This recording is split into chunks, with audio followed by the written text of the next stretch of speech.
जरूर आइएगा। मैं इस मंच से उन्हें भी याद करता हूं और पूरी आयोजन समिति को शुक्रिया अदा करता हूं। याद रखना और सजग रहना गाजीपुर के लोगों, बहुत सारे लोग हिमाकत करेंगे कि माफिया और मसीहा का फर्क मिटाकर उन लोगों को ही बदनाम किया जाए और आपस में लड़ाया जाए। गाजीपुर एक ऐसा पैगाम दे जो जात और मजहब के नाम पर बटेगा नहीं। जो समाजवाद का आवाज बुलंद किए दिल्ली यूनिवर्सिटी ने निकाला है, वही लक्ष्मण है। इनके विचार को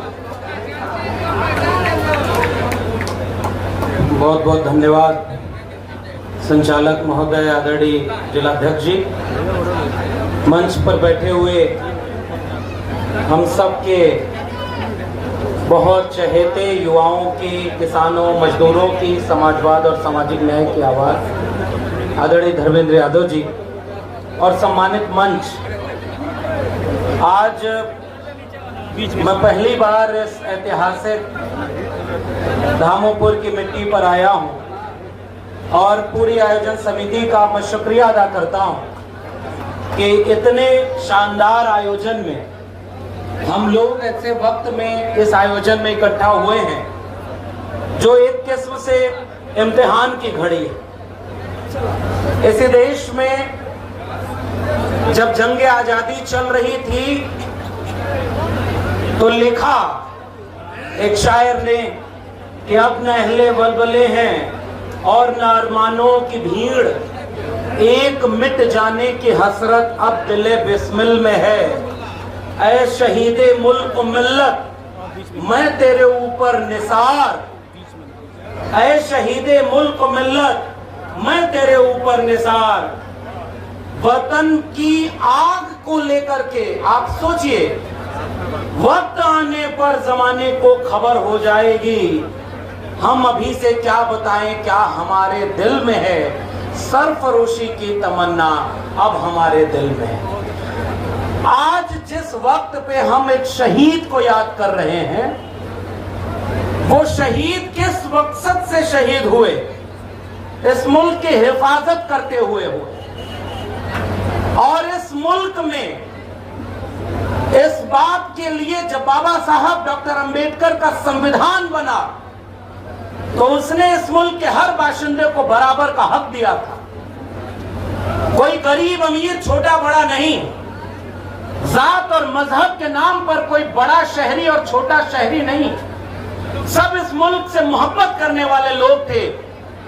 और लेकिन गाजीपुर की, धामोपुर की सरजमी से जिस शख्स ने 9 सितंबर 10 सितंबर को 2 दिन के उस जंग में अपना एक नायाब नाम दर्ज करा दिया, उन्हें याद करते हुए हम ये बात कह रहे हैं कि ये केवल एक शहीद को याद करने का मंच नहीं है, उन तमाम लोगों को याद करने का मंच है जिन्होंने इस मुल्क को आजादी दिलाने में अपनी कुर्बानी दी है।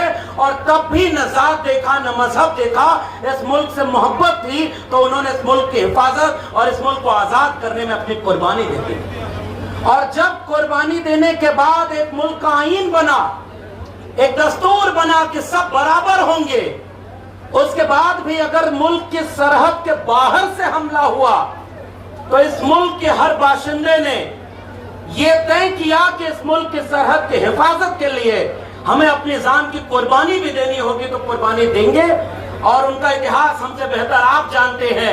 वक्त बहुत कम है इसलिए मैं उस विस्तार में नहीं जाऊंगा कि बहुत कम वक्त में बहादुरी से केवल हथियार, बंदूक और ये जीप जो प्रतीक बन करके यहाँ पर है, इसकी बंदूक से तोप को नहीं मारा। उन तमाम लोगों के नापाक मंसूबों को अपने हौसले और इरादे से वो ढकेला था पीछे, इसलिए हम उन्हें याद कर रहे हैं, उस शहीद को याद कर रहे हैं जिसके हौसले में दम। मगर जाते जाते हम ये बात कहना चाहते हैं कि इस मुल्क को जितना खतरा मुल्क की सरहद के बाहर जो लोग नापाक इरादा रखते हैं, जो कभी पहलगाम करते हैं, कभी पुलवामा करते हैं, उनसे जितना खतरा है उतना ही खतरा मुल्क के दूसरे छोर पर भी है जो आपकी जमीनों को कब्जा कर ले और आप उसके सामने न लाल आंख कर पाओ और न उनको दिखा पाओ कि आप मुल्क की हिफाजत कर रहे हो और बाद में झूला झूलने चले जाओ। मैं याद करना चाहता हूं इस मंच से देश के रक्षा मंत्री रहे उत्तर प्रदेश के पूर्व मुख्यमंत्री आदरणीय श्रद्धेय नेताजी को, जब वो रक्षा मंत्री हुए तो उन्होंने एक फैसला लिया कि जो शहीद होंगे उनकी केवल पहचान के चिन्ह उनके गांव नहीं लौटेंगे, उनका अंतिम शरीर भी उनके घर लौटेगा और उनको पूरे सम्मान के साथ याद किया जाएगा। उस नेताजी ने सदन में खड़े होकर के, अभी यहाँ गाना बज रहा था, मैं बहुत कम वक्त में एक बहुत गंभीर बात कहना चाहता हूं। जब राष्ट्रवाद उफान मारता है तो आप अपने पड़ोस के एक देश का नाम लेते हैं जो दुश्मन देश है, बिल्कुल ठीक बात है, लेकिन आपकी राष्ट्रभक्ति किसी दूसरे देश का नाम लेकर के साबित नहीं होगी। जो भी देश आपके देश की सरहद पर अगर आंख उठाए तो बराबर का वो दोषी होगा। और श्रद्धेय नेताजी ने सदन में खड़े होकर के कहा था, बड़ा दुश्मन वो नहीं है जो मजहब के नाम पर बटा हमारे साथ लेकिन बर्बाद हो गया, बड़ा दुश्मन वो है जो बाजार भी आपके घर में खोल लिया और आपकी जमीन भी कब्जा करने के लिए सबसे ज्यादा सरहदें चीन से जुड़ती हैं और चीन से आंख मिला करके आपको उससे हिफाजत बोल के करनी हो। श्रद्धेय नेताजी को मैं याद करना चाहता हूं कि राष्ट्रवाद पूर्वांचल के लोगों, याद रखना वक्त बड़ा नाजुक है। जिस मुल्क में देश का प्रधानमंत्री बोलता हो कि कपड़ों से पहचान लो, जिस मुल्क में एक तबका एक धर्म देख करके ये तय किया जाए कि कौन देशभक्त है कौन नहीं है, उससे पूछा जाए, उनके सामने जो लोग मजहब के नाम पर बांटे, वीर अब्दुल हमीद जैसे नामों को बड़े अक्षरों में लिखवाना, जो जिंदा हुए पैदा हुए तब भी इसी मिट्टी में और इसी मिट्टी के लिए कुर्बान हो गए, ऐसे लोग किसी दूसरे की सर्टिफिकेट के मोहताज नहीं है कि वो देशभक्त हैं या उनकी कौम देशभक्त है कि नहीं है। ये बात मैं यहां से कहना चाहता हूं। आपके गांव में गाने बजते हैं, अभी बच्चे यहाँ कार्यक्रम कर रहे थे, उन गानों में भी केवल एक मुल्क का नाम लिया जाए। मुल्क की हिफाजत तो सब तरफ से करनी है। पड़ोस के जो मुल्क संविधान नहीं था तो आग लग रही है, बगल में एक नेपाल नामक देश है, वो जल रहा है।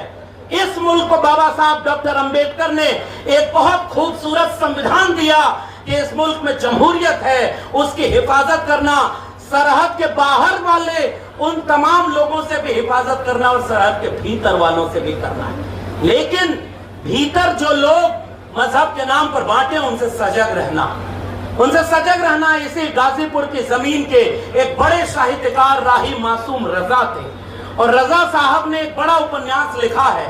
उसमें एक जिक्र मिलता है कि जब बंटवारा हो रहा था मुल्क का, कुछ लोग चाहते थे कि मजहब के नाम पर हम मुल्क अलग बनाएंगे।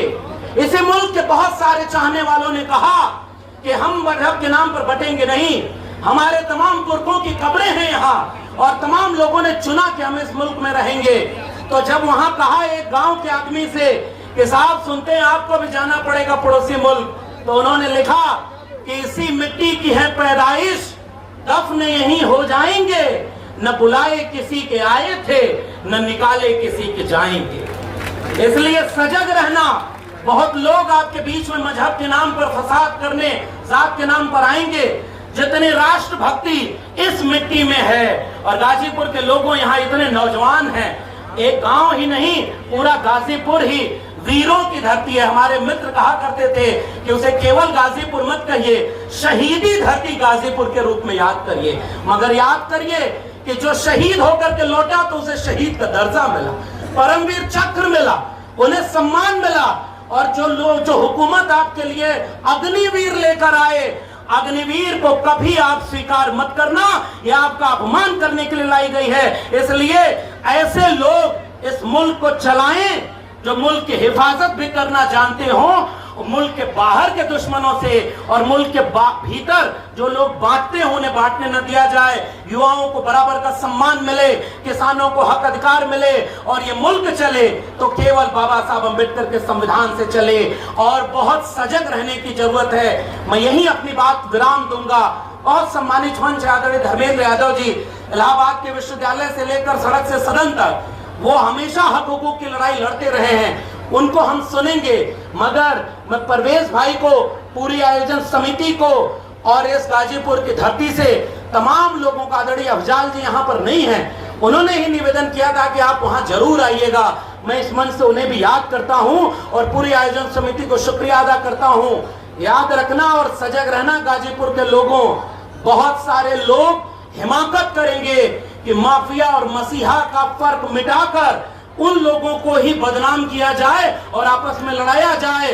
गाजीपुर एक ऐसा पैगाम दे जो जात और मजहब के नाम पर बटेगा नहीं, और उस शहीद को सच्चा सम्मान तब मिलेगा जब अग्निवीर खत्म होगी और केवल बाबा साहब के संविधान से देश चलेगा।